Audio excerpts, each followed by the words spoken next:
Am I the idiot for kicking my mom's boyfriend and his kids from the house I inherited after my mom's death?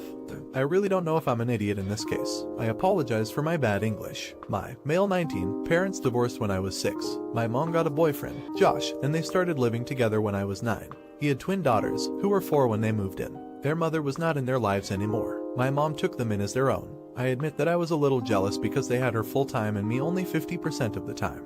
I think my mom loved them more too. I was a quiet kid and spent most of my time in my room when my mom had me. I didn't want any siblings. My mom tried but to no avail. By the time I was 16, I rarely spent time at my mom's place. And when I went to college I got an apartment, even though my mom lived in the same city as my college. Mom tragically passed in December. Because Josh and her never got married for some reason, I inherited everything, including her house. I allowed Josh and the kids to still live there. I paid half the bills as he is struggling because of low-paying job.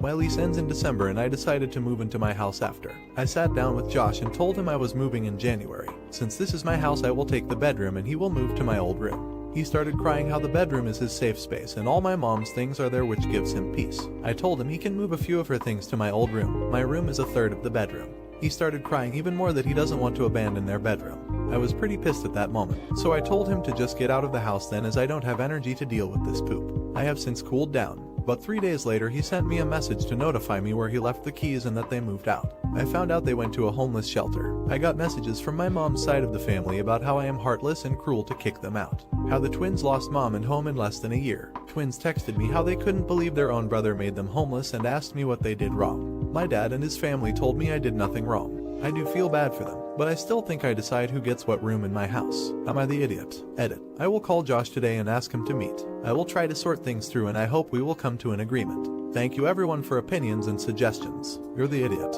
You went from 0 to 100 way too fast. This man lost his partner. The girls lost their mom. You could have chosen tons of different paths, but you made your family homeless. Your mom's boyfriend is obviously still grieving. You could have sat down with him and come to a rational conclusion. You went no contact with her because of your jealousy, and now you've fallen ass backwards into a house because of a technicality. And now you have the audacity to kick your family out. Enjoy your big empty house. Not the idiot. It's not a great situation for anyone, but he's been freeloading off of Opus, guilting a 19-year-old into financially supporting him, not only paying half their bills, but paying to live elsewhere so Josh could have the house. You're entitled to live in your own house, and you're especially entitled to the master bedroom. Josh tried to guilt Opus and bailed when that failed. Update. A lot has happened since my first post. We had our first mediation meeting about the lawsuit and we reached an agreement. I will have to pay a quarter of the savings my mom left me, which is a lot less than I thought. I met with Josh a day after my post. It went unexpected. I apologized for my hot-headed response. I told him I didn't really mean it and invited him back home. He told me no. He admitted that it was actually very hard for him to live there. He saw my mom everywhere he looked and it was very hard for him. He took my kicking them out as an opportunity to leave the house without his daughters resenting him. He basically made me a bad man. He apologized for that. He didn't know his daughters called my grandparents and me. When he found out, he confessed to his daughters and to my grandparents what he told me. I don't care either way about my grandparents as we have no relationship. How did he find out? My dad talked to him before me. My dad wanted to help him, so he called him. He even got Josh 10 free sessions with his good friend, who is a grief therapist. And it's my dad that convinced him to talk to me. My dad is my hero and in this case the real master of puppets, lol. Josh will move in temporarily to my grandparents. I talked to my dad about the money. I decided to give Josh the rest of my mom's savings. He can buy a nice apartment and still have some left over. Josh was very happy and thanked me over and over again. I did it for the peace of my mind. We probably won't have much of a relationship moving forward. For me, this is a chapter of my life that is closed. I will probably sell the house after my graduation from college. It has no sentimental meaning to me. Not the idiot. It's wonderful that everything has worked out so well. Good on you for being kind enough to forgive Josh and to give him the money to set himself and his daughters up with a new home. I'm so glad that Josh was able to admit what he did and that he didn't just admit it to you, but to his daughters and your family. I wish you all the best for the future. Not the idiot. Wow, I'm surprised at the complete 180 from your last post. It sounds like you've got a good head on your shoulders and your dad is pretty amazing. Good for all of you. Everyone came out and told the truth and made up. It's a happily ever after. Would you have kicked Josh and his kids out? Let me know in the comments. Now, am I the idiot for not giving my sister money to help with her second kid? Alright, this might sound like a horrible thing from the title, but please hear me out. This is a hard topic for me, and English isn't my native language, so I apologize in advance. I am an 18-year-old man, and my sister is 22. Ever since we were young, she was always the priority for my parents. Don't get me wrong, they never treated me badly, but she was obviously the one they put more effort in. She would get better clothes, a better room, an allowance and other things. While I was never treated badly, things were as good for me. I was never given any pocket money by my parents. Thus, I started to work really early, 14, as I've learned a few skills in programming and had a good portfolio by then. GitHub, so it was easier for me to get freelancing jobs. In my country, there's some banks that allow underage people to open accounts, but they are still under the supervision of their parents. Since I started to work, I have become somewhat of an introvert. But that's not the point. Most of my adolescence I spent working on projects. Everything I got I used to help out with bills at my house and saved the rest on my account. The reason I did that was because it is my dream to go to a specific university. It's my dream school as they have an extremely respected course in programming, and while college itself is free in my country, living isn't, and that school is in one of the most expensive cities in my country. Now, I'm finally 18 and we're in the middle of the entrance exams. I already passed the first test with flying marks and I believe the next one shouldn't be a problem as well. However, since I turned 18, I'm no longer suitable for the same kind of bank account I had, which is only for underage, and needed to change. My mother and I went to the bank to change the account, and during that time she saw the amount I had saved. I won't put numbers, but it's enough for me to live without working for the duration of the course. Though it won't be a frugal life. That day during dinner, she and my father started to talk about what I want to do in the future, and I explained to them. However, after a few moments, they stopped me in my tracks. They said that while it was all good that I had an objective, right now, my sister was in financial trouble, as she just had her second kid, and her husband and her could really use some help. My mother asked me to give my sister my savings and I was really shocked. I told her how much I worked for that, and that it was my money, and I didn't want to give it to my sister, as that meant not going to my dream college, since my parents couldn't support me living there. My father said, well, you're still young and you can always earn more money. Your sister needs it. We argued more and I went to my room. However, I'm being constantly harassed and called an idiot by my family. There's so much of this that I can't help but feel like I'm a horrible person. So, am I the idiot? Not the idiot. If your sister is old enough to have 2 children and a husband, she's old enough to get her finances in line. Not to mention, it's your money, you earned it, and nobody should be forcing you to do anything you don't want to do with it. The fact that they took one look at your bank account and said, this should all go to our daughter really does not sit right with me. Update. First, thank you to all who told me to change accounts in banks. While that account was already under my name alone, I took the extra step of changing banks. Now, about the whole problem with my family. After I read the replies on the post, I knew I wasn't in the wrong and decided to confront my parents on that. I told them I was not going to give up my dream, especially since I worked so hard to achieve it. That escalated our conflict, especially after they found out I changed banks. It all culminated with my parents kicking me out of their house. I expected them to be angry, but I never expected that overreaction. Regardless, I can't really cry over spilt milk. I managed to find a friend who allowed me to stay at his house for a few days, and that's the reason I haven't updated this sooner. I stayed for a few days and decided it was time for me to move to the city in which I hope to attend college. Now, I found an apartment and I have already moved cities. I will need to find work for now, as currently, I don't have a roommate as I was hoping to find one once college started. To be honest, I have absolutely no idea what I am doing right now, but that's something I'll have to learn. I changed all my documents and especially the place I'll be taking the second stage of the entrance exam. So all I can do now is wait and see what the future has in store for me. For those who asked about my sister, I contacted her after I was kicked out and explained to her the situation. She was mortified and told me that she never once asked our parents for help or money. She said she was indeed tight on money, but nothing she and her husband couldn't handle and she would never accept my money. Just to make sure, I have absolutely no resentment towards my sister. While we did grow apart once she got married, she still is my sister. I believe she didn't really have anything to do with my parents' behavior and I'm very thankful for that. I absolutely adore my niece, and I'm looking forward to meeting my nephew one of these days. Anyway, my parents still very much think I'm an idiot and an ungrateful child. Still sending messages and stuff like that. I'm just ignoring it for now, but I can't say it doesn't hurt to see my own parents say stuff like that. Well, anyway, I just want to thank you all once more for everything. Stay safe everyone. You're the idiot. It is a cruel world and your parents were only looking out for you. Your sister needed help and you rubbed your success and good fortune in her face. Your parents could clearly see how gifted you were and that's why they said you'll earn more money later. Hope everyone on Reddit jerked you just enough for you to feel good about your cowardly actions. Not the idiot. This seems much less about your sister and far more about controlling you by keeping you poor. Let me guess, they wanted you to give them the money and they'd pass it on to your sister. Either planning to take credit or she wouldn't see all of it. I could just be assigning them extra outrates. Not that they need it, but doing this without your sister's knowledge is creepy as frick. Block your parents. Don't read their messages. They kicked you out. They forfeited their right to any info about your life. Send letters back unopened. Should he have given his sister the money? Let me know in the comments. Now, would I be an idiot if I asked my ex to pay me back the money she owes me now that we've broken up? So last month my ex, who I've been dating for nearly a year, broke up with me. It was a complete blindside. I thought everything was great and we were talking about getting an apartment together next year. Then we went to a party where she saw her most recent ex. A few days later she told me that he talked to her that night and said he realized how bad he fricked up when he saw her with another guy, me. He's now ready to give up his vices for her, and she's sorry but she still loves him enough to want to give their relationship another try. I was shocked and hurt as hell, but what can I do? I can't force her to stay. I was miserable for weeks, but now I just want to settle things and move on. And one of the things that need to be settled is the $4,000 that she owes me. We never talked about how or when she would pay me. Back then all I thought of was that she was my girlfriend. She needed money for a valid reason, and I had money to spare. I wanted to take care of her problem because I wanted to take care of her.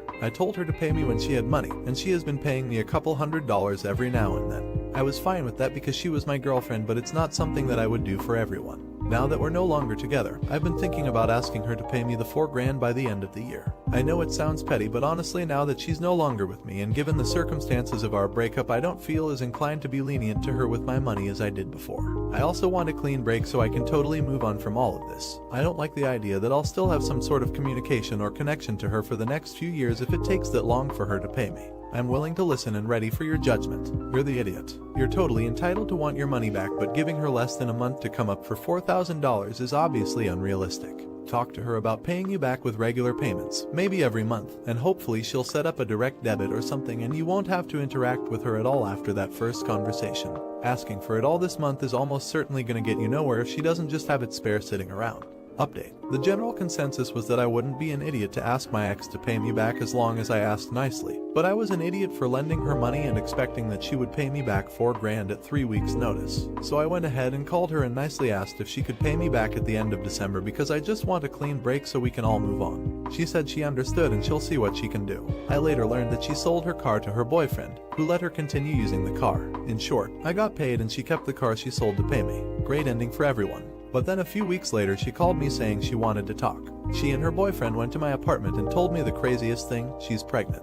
And with that, I have accepted the fact that I will never get the clean break I wanted. It's been 3 months since then. We did the paternity test and confirmed that I'm the father. She and her boyfriend are still together, and he is in counseling as a sign of his commitment to her. The main reason she left him before was that he had an alcohol problem that he couldn't control, so I was concerned that she was staying with him while pregnant. He assured me that he's turned over a new leaf for her and he will stay with her through this. She says that things are great between them and he is completely sober now. We all try to get along as best as we can for the baby. When I made that post, I never imagined that this would be the update I would be writing. I never even thought that this would be how I have my first kid.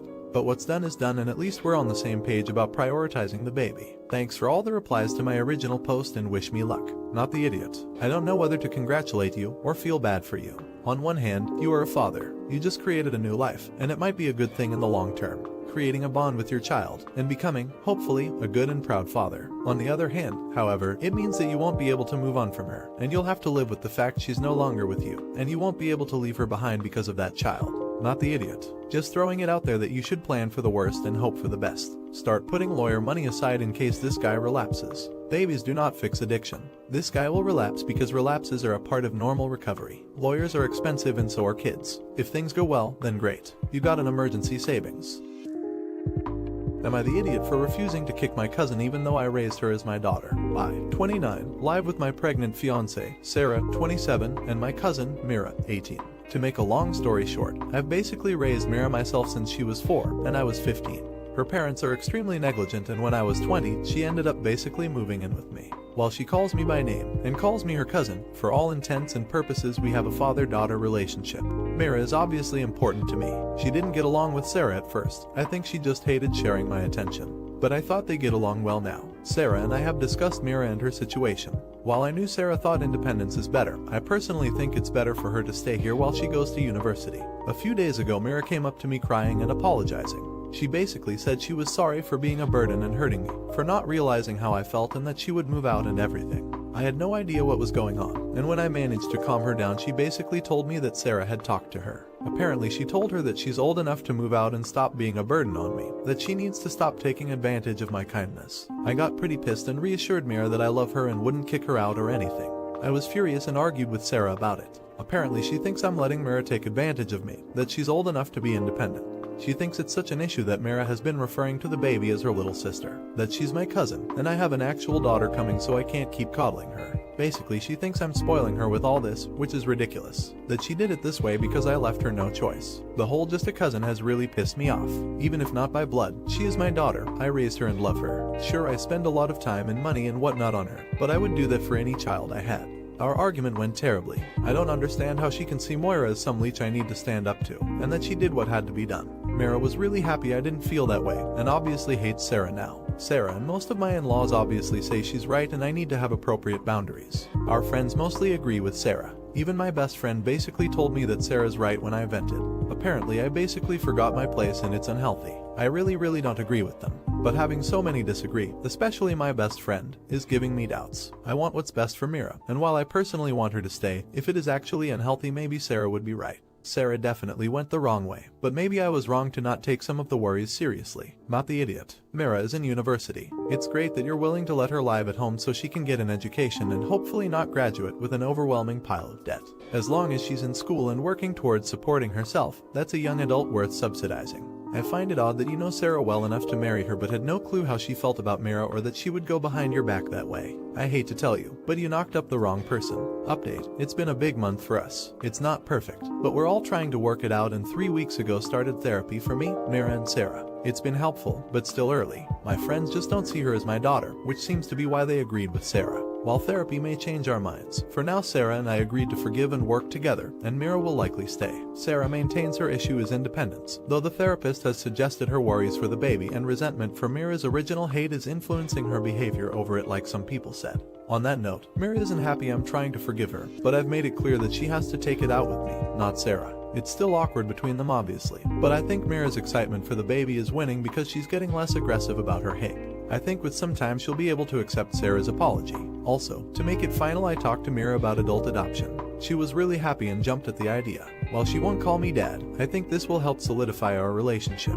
The therapist likes the idea and I'm seeing a lawyer so we can file ASAP. Also, some clarification 1. A few people said Mira may be manipulating me. Sarah never denied what she said, she defended it. 2. I have more than enough money to support Mira, the baby, and save. Helping with expensive things meant her car, laptop, old phone, textbooks, etc. being necessary and expensive. We agreed she would save half and I'd cover the rest. 3. After talking to my best friend more, his stance is that my fiancé is more important than a cousin. That I forgot Mira is just a cousin and will never be my kid. I fundamentally disagree. 4. I never explicitly called her my daughter because she didn't. However, I said I was parenting her and we did Father's Day and everything father-daughter related. Planning a day for my little girl is pretty explicit. 5. More detailed history. At 15 I was living with my aunt and uncle because my mother's partner refused to let kids in his apartment.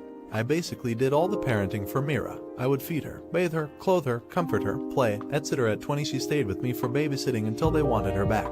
In practice she stayed with me 5 or 6 days a week, then 6 or 7, then aside from special occasions. While her parents used to pay for major expenses, I did all the real parenting. 6. A lot of people find Mira's original treatment of Sarah a gotcha. It was literal years ago, and not exactly unprecedented for bio kids. I actively put a stop to it, and she would be punished when she was particularly bad. I thought their relationship was now good, so was Mira. She genuinely came to love her, and saw her like an aunt. There was a whole issue over her being overexcited about the baby. There wasn't continued hostility. Not the idiot. You're a great father to Mira. Don't listen to anyone else's BS, including your friend. I'd stop talking to them, but that's just me. Counseling is definitely helpful, and hopefully things will work out from here. However, I'd tread carefully and keep an eye on Sarah and Mira. Make sure this does not happen again and you will leave Sarah if it does. Cause if it happens again, I can guarantee it won't get better, especially when the baby arrives. Not the idiot. If you have helped raise Mira since you were about 15, I don't understand how these friends of yours are taking this stance. Mira was there first and is under your protection.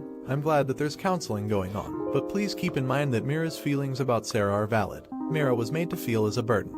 Those feelings don't go away quickly and can take years. Do you think you will have to choose wife and baby or cousin? Let me know in the comments. Now, am I the idiot for reducing the money I am willing to give to my stepdaughter for college? I had a pretty wild youth and one of the women I slept with got pregnant. She didn't inform me about this and I was oblivious of my biological son until about a year ago. He is 17 years old. I have since become a bit saner and am happily married for 14 years. She has a daughter from a previous relationship who is 18. They will both be going to college next year. We had talked about this when she was and I had told her I would surely chip in about 30 Kelvin. Her grandparents from her dad's side are also willing to contribute money. Last year I told her that I may be able to contribute $40K, but it was not a guarantee. This is a lot of money, but it took me a long time to save it. My son has not enjoyed a comfortable upbringing. He has no support and his mother is not in a financial position to pay for college. I want to contribute about $15K. We are running a pretty tight ship and I don't think we can make any more cuts without it affecting our retirement savings. I told my stepdaughter that I would only be able to contribute $30K. She was okay with it before she found out we were also giving money to my son. She is very angry with me and she is being distant, more than usual. I think what I don't get is that it won't hurt her. Her grandparents are willing to make up the difference. She is going to have the same budget that she can plan to spend on college. I feel a bit like an idiot as I am giving her the minimum amount possible, which I had agreed on. I wish I could do more, but I can't. I don't get why she is upset. I think I am making the right decision here, but I know I have upset her and it is bothering me. My wife is not happy about it, but she is understanding. Not the idiot. She is upset because you have another child taking your attention and money. It's irrational, but she will be upset and quietly jealous. This kid you didn't know about is suddenly dropped into your family's laps, and this is the first of many big steps that's going to be affected by one more person in the mix. She's seeing you give the extra you told her you would try to do to her replacement. You are by no way the idiot supporting all your kids, but talk to people first. Update. I saw that I was not the idiot from the comments, but I did disagree with a few which stated that I had no obligation to pay for her education. I feel like I have an obligation to her and my wife to take care of them. I did see some comments about splitting it equally, but I think it is not fair to my stepdaughter to break the promise I had made, as she would have to change her plans if I did that. I found comments from people who have gone through similar situation very insightful and helpful. I didn't need to speak to her as she apologized for making a big deal out of when she knew she was going to get money from her grandparents. I accepted her apology and I left it there, as I felt I shouldn't try to pry when she was taking a huge step by apologizing for her mistake. We watched the Euro final together. We are both huge soccer fans and she made some comments about if I wanted my son there, which I ignored as I felt it was coming from a place of hurt and she was poking fun at me and not my son. It is true that I am less cautious when interacting with my son. It is not because I don't think of her as my daughter, but due to our relationship suffering every time I tried to play the role of her father. I didn't want to disrespect the memory of her dad, and our relationship improved a lot when I stopped trying to spend time with her or dad her as she told me. I think I made a huge mistake with this. I didn't ever renegotiate the implied line that was drawn early in her teenage years because I was scared of hurting her and myself. I was a coward. I drove her to her grandparents this week and it was mostly just driving in silence, but I did bring up that she would get to play soccer again and I hoped I could attend more matches this school year. She smiled and nodded and said that she would like that. We then talked about football for most of the drive back. It was nice. I think we used to do this often. It also struck me that she plays the same position that I used to play, which made me a bit emotional. My wife has suggested that we both think about family counseling. My daughter wants to do it too. Yeah, probably need to budget for that, but I think it will be worth it. Not the idiot. After reading up on her situation, although I get your stepdaughter is likely feeling jealous, I just hope your son, who hasn't had a dad or any good financial support, isn't being looked over by a kid who has been supported and loved just because she's jealous. I think you've done what you can do for this kid and that counseling is a possible option. Not the idiot. Wow, lots of hate for a man who is giving his money to a stepdaughter and a son whose existence was kept a secret from him until a year ago. I don't get this at all. Maybe mostly because I'm from England, where nearly all university students get out loans to pay for all of their studies. I'd never expect my family to pay for that. Opus, I think you sound like a great guy. Is he wrong for giving his son some money? Let me know in the comments. Now, am I the idiot for refusing to take my toddler to visit my in-laws? Husband and I have a young toddler, 15 months old. We live out of state from both of our families, who are also far from each other, a 5-hour drive. Neither of our families live very close to a large airport, about 3 hours for my family and 2 for him. For context, my family adores my husband's, his family hates me and I don't like them either. The reasons they hate me aren't important, just know that it's nothing I've done. There are certain unchangeable things about me that they hate, and they were against us being together as soon as they found out. Since establishing boundaries and getting married, they have calmed down, but they still avoid speaking or making eye contact with me. Now we have a toddler and I'm planning a trip to visit my parents for an upcoming holiday. We're also planning to tour the area because we're considering moving there next year. I've done all the legwork to plan the trip. My husband wants to visit his family as part of the trip, but I refuse. My main reasons are, it's way too long of a car ride with how young kiddo is. It's already enough traveling and stress just getting out there. Second, they don't do anything for our kid. Multiple members of my immediate and extended family have visited at least once and stepped in to help with childcare gaps, even though they are all a flight away. So part of the purpose of this trip is for us to be the ones going to visit instead of them always coming to us. Husband's family has never met kiddo and have only done 2 video calls, although they have sent some small gifts. Third, we'd have to take more time off of work to fit it in. My husband is pissed and thinks I'm trying to deny his family a relationship with our kid. I've extended an open invitation for them to visit, but so far they haven't.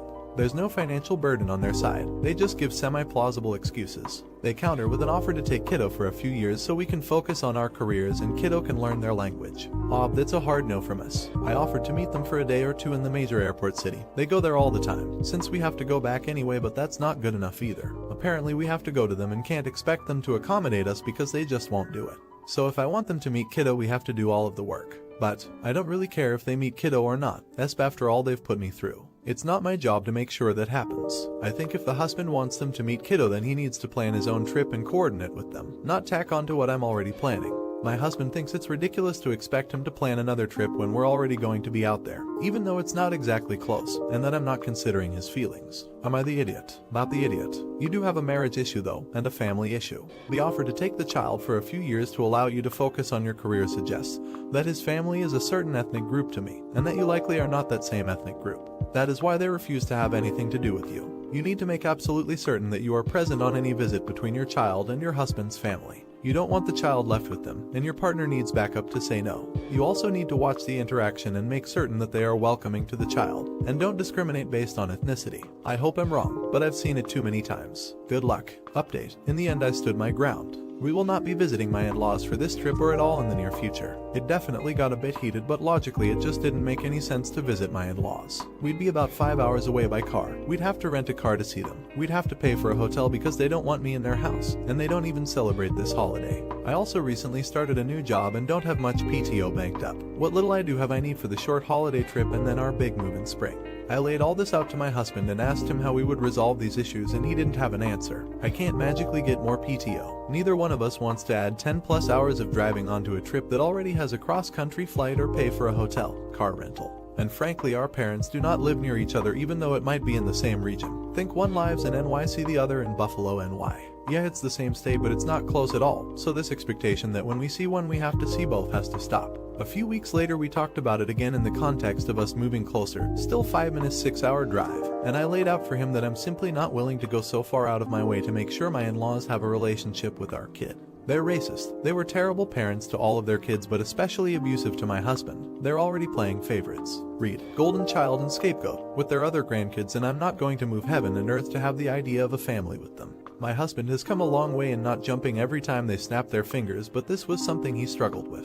I completely understand that he wants to have the same experience that I have had, of showing my kid off to my family, watching the bonds develop, etc., but in reality it just won't happen for his family. They don't care about him very much, never call or send a gift for his birthday even though he spends a lot of money on them for their holidays and birthdays. They still have no plans to come visit our kid and haven't done a video call in 6 months. In the more than 10 years we've been together, not once have they come to us. So we're dropping the rope. The husband is free to have whatever relationship he's comfortable with, but we aren't going to be putting in any extra effort right now unless something changes. I hope this helps other people in multiracial relationships see how things might turn out. Your in-laws may never come around and you have to decide if it's worth it to you. For me it is, but it's not without conflict at times. Not the idiot. So glad you were able to talk about all of this with your husband. All the "you're the idiot" comments in your original post blew my mind for exactly the reasons you detailed above. They're horribly racist and literally hid in the car in the snow so they wouldn't have to be in the same house as you. Absolutely wild that anyone would see that as not a big deal that you should just get over. Not the idiot.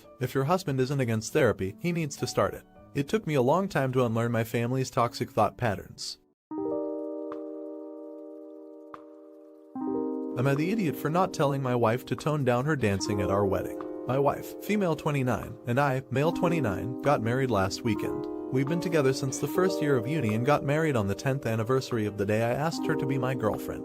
We've grown up together, got through thick and thin, and I know there is no one else I want to spend my life with. For context, my wife is half Spanish and we incorporated a lot of Spanish traditions into our wedding. It also meant that, with all her family there, the reception turned into quite the party. I was pretty tired after dancing for a while, so I went to sit and talk with my family whilst my wife kept dancing with her cousins and friends. After a bit of chatting, my mum and aunt essentially told me that they weren't too pleased with my wife's dancing to songs like Low and Sexy Back, saying that her slut drops and wiggling her bottom like that weren't appropriate on her wedding day and were disrespectful to me. To be honest, I didn't see anything wrong with the way she was dancing.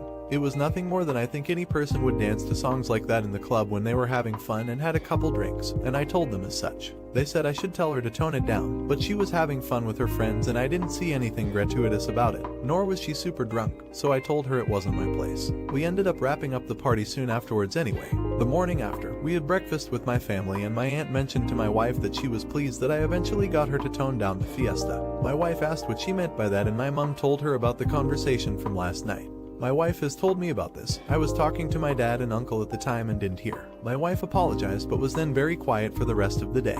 And when we left the hotel she was very upset with me, saying I should have told her that she had offended my family and that she was humiliated that I hadn't told her anything about it on the night, like my aunt had assumed. I was sorry that she was humiliated, but I was not sorry that I hadn't told her to tone it down, because in my opinion she didn't do anything wrong.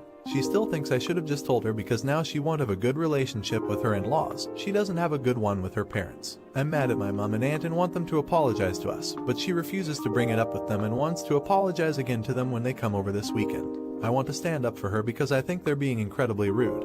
But she doesn't want that, she just wants to mend bridges. She's still upset with me because I don't see it her way and because I'm not sorry that I didn't tell her. So am I the idiot? Not the idiot. Yeah, your wife was not disrespectful to you. Your family was disrespectful to your wife. They put you in a really shitty position.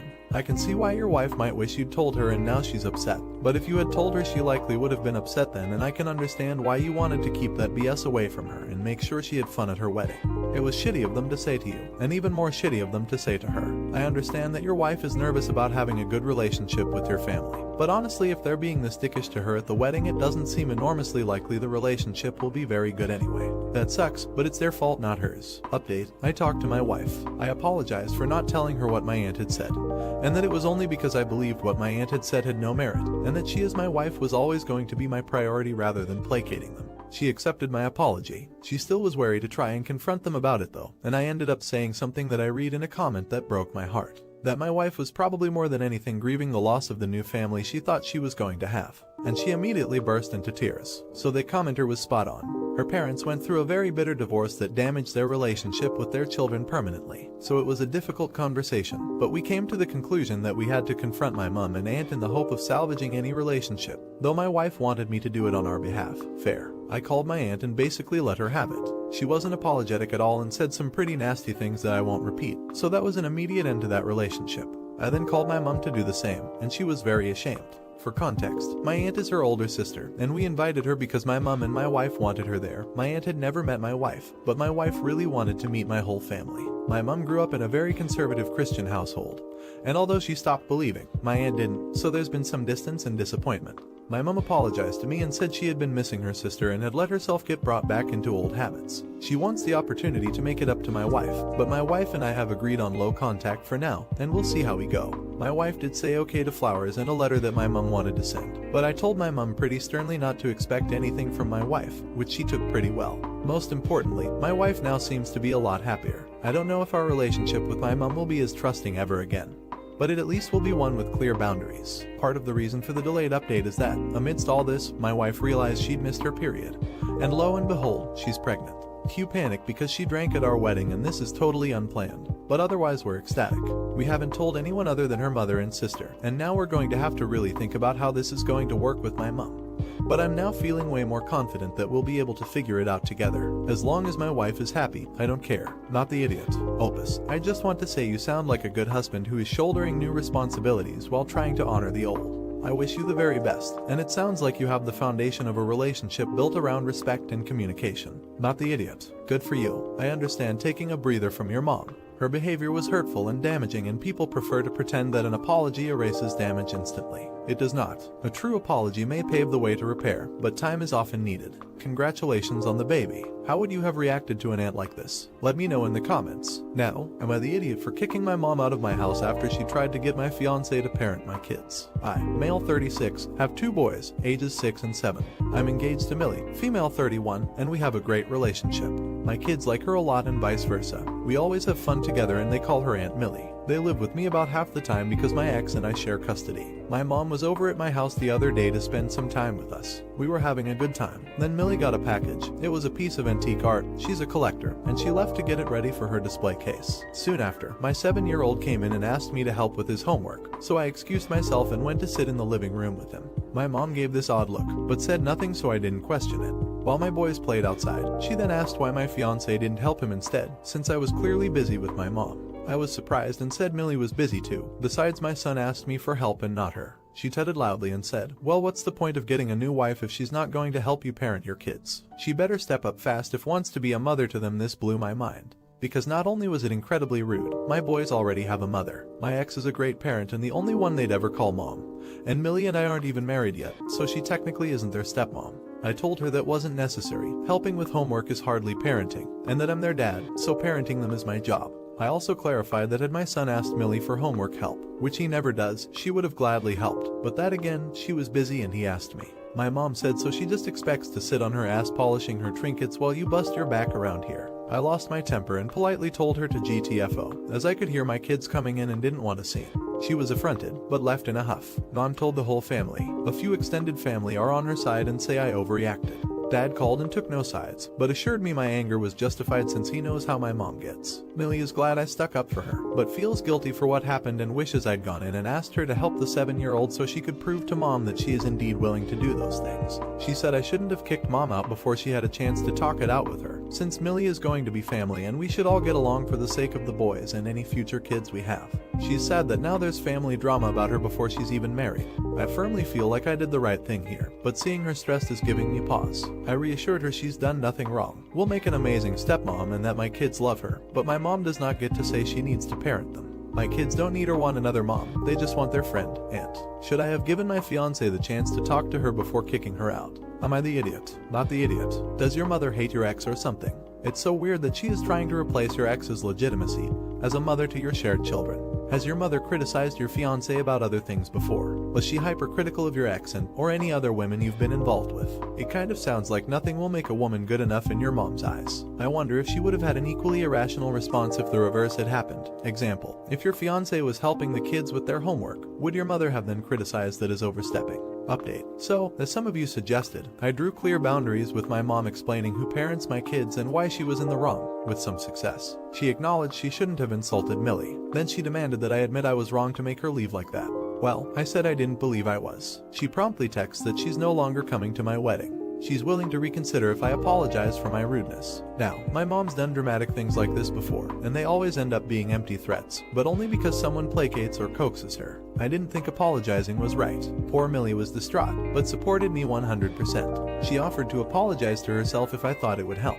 She suspects that since everything was going fine until she excused herself, that my mom pulled this because she thought it was rude. Knowing mom, I can't rule this out. However, I told Millie she has nothing to apologize for and my mom was wrong to say it regardless. Worth mentioning, she didn't apologize for how rude she was about Millie, nor did I demand it. My dad told me apologizing was totally up to me and that he'd be at the wedding regardless. Sister suggested I fake an apology just to get her to the wedding, then start going LC right after. Not the worst idea, but I dislike being fake, even for an apology. I'm trying to teach my boys how they should never half-ass an apology when they know they're in the wrong. I feel something similar applies here. I respectfully told my mom that she could decide whatever she liked for the wedding, but that she wasn't going to get an apology from me.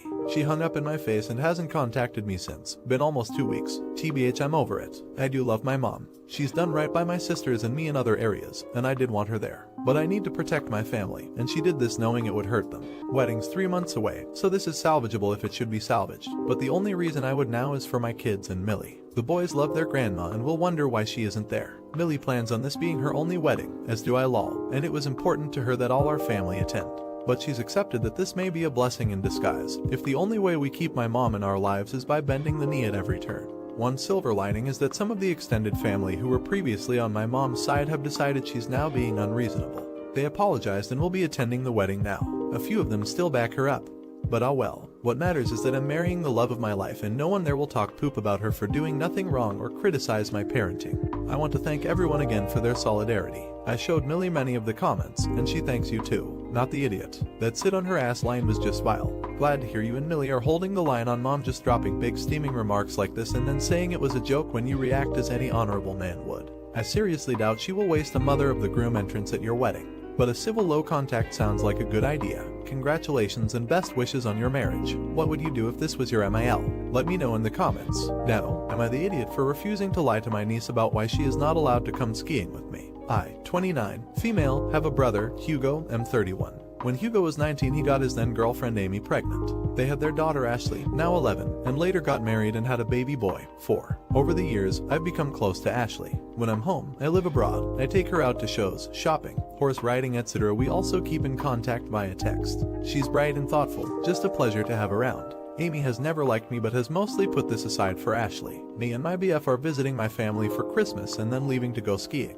We arranged for Ashley to come skiing and stay with us for New Year's. Amy wasn't keen on this idea but relented because Ashley was excited to learn how to ski, as all her school friends do. I took my BF's hire car to pick Ashley up from school on Friday, and she was excited because it's a sports car and I let her friends sit in it and take pictures. At dinner, she asked if I would drive her to and chaperone her and her friends going ice skating on Tuesday in town. Hugo said I probably didn't want to look after a bunch of kids, and Amy had already planned to chaperone.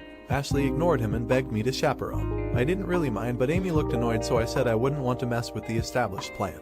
Ashley kept pushing and said she didn't want Amy to come because Amy dressed badly and was never fun and embarrassed her. Hugo told her to apologize, which she did, but she also kept insisting it was true. Amy got teary and Hugo kept telling Ashley she'd upset her mother, but this just made Ashley angrier, and she dug her heels in. Because of this, she was told she was not allowed to go ice skating and is now not speaking to Amy. Yesterday, Amy and Hugo came to me and said they didn't want Ashley to come skiing anymore. Amy feels like Ashley needs to spend more time with her family and Hugo is supporting her. They asked if I would tell Ashley that me and BF had changed our plans and wouldn't be going on the trip anymore. I asked why, and they said if they told Ashley the truth that she would blame Amy and that would defeat the point of her trying to build a bridge with Ashley. I said I understand that, but I didn't feel right lying to Ashley, and if her parents had made the decision, they need to deal with the consequences, not push it onto me. Amy said if I cared about Ashley, I would realize it's best for me to fall on my sword rather than alienate her further from her mother. I said no again, but Hugo said we should all take until Wednesday to think about it. Ashley is still being very standoffish to her mother, and I know if she finds out her mother canceled the ski trip it will get worse, so now I'm wondering if I should go along with Amy's plan. I just want what's best for Ashley. Am I the idiot? Editing to add the background to Amy and Ashley's relationship. Commented this elsewhere. A lot of it comes from Amy trying very hard to be Ashley's friend. Amy was young when she had Ashley and she was quite isolated, caring for her while Hugo worked and went to uni. He was cut off by our parents at that time. She threw all her efforts into being a mom and being as close to Ashley as humanly possible. Ashley has explained to me that this has become very suffocating to her. She is trying to forge her own circle and she feels like Amy insists on being part of it, while also refusing to engage with her on her level. The second part is that my parents pay for Ashley to attend a very prestigious private school. Hugo and Amy are nowhere near as affluent as the other families and Ashley feels a bit left out. It's part of the reason I have chipped in for some of her extracurricular activities. But the fact is, she doesn't always feel like she fits in, which is hard for her. Her school is full of non-working Range Rover, Birkin mothers who are either cool or absent, and Amy is neither. She's involved but Ashley finds her stifling, and doesn't want her involved in her social life. It's also my opinion that Ashley is trying to get some emotional space from her mother the only way she knows how, by making her not want to spend time with her. Amy doesn't respond to her requests, so I think she's just resorting to being mean to her, which obviously isn't okay. Edit 2. Since this is being asked a lot, Ashley and I have talked since the dinner and she knows I think she shouldn't have said what she said. We've talked about it.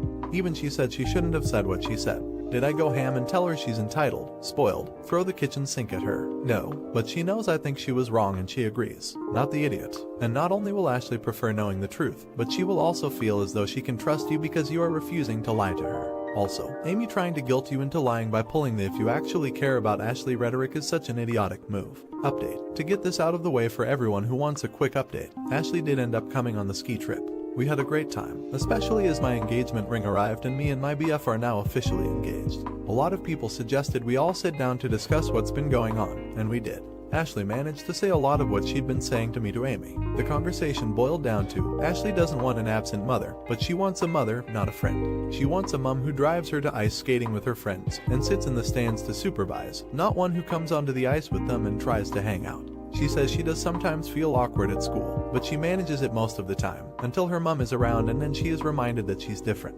A lot more was said, but this was the main gist. As for Amy, it turns out she has a lot of resentment towards our family, and even towards Ashley. She feels it's not fair that me and my parents focus so much on supporting Ashley rather than supporting Amy. She said instead of funding Ashley's education, my parents should have offered to pay for her to attend university after Ashley was born, or they should have done this instead of clearing Hugo's student loan debt. She said us caring about Ashley should have made us like her more, but we all ignored her in favor of her baby, and now even her kid was abandoning her. I won't comment on this other than to say we were all shocked by what she said. The outcome of the conversation was that Hugo and Amy decided never to tell Ashley that they almost didn't let her go on the ski trip. Ashley will start seeing a therapist to talk about what's been going on with her at home and at school, and bring her mother into some sessions if necessary. My parents have offered to fund it if it's not feasible for her parents to pay, but they're looking into it. Ashley said Amy has been giving her a lot more space since she got home, and Hugo has been spending more time with her, and might start taking riding lessons with her. He played polo as a teen, for them to bond more doing something Ashley loves. Overall, she seems a lot happier. Unfortunately, the things Amy said about our family have caused some issues between her and Hugo. Everyone is hoping they can work through it. So, sort of an open-ended update. But I'm really glad Ashley finally got to have the conversation she needed, and that she seems to be doing so well, because really that is all I've ever been hoping for. Not the idiot. Thank you very much for the update. I am glad you could talk it out. Even though you don't want to go into detail about how Amy felt after Ashley was born, I think it is important. Amy's own life was on pause. Having a child so early, she didn't have a career to go back to after Ashley grew up. I feel like she should have asked for support, but I can see where she comes from.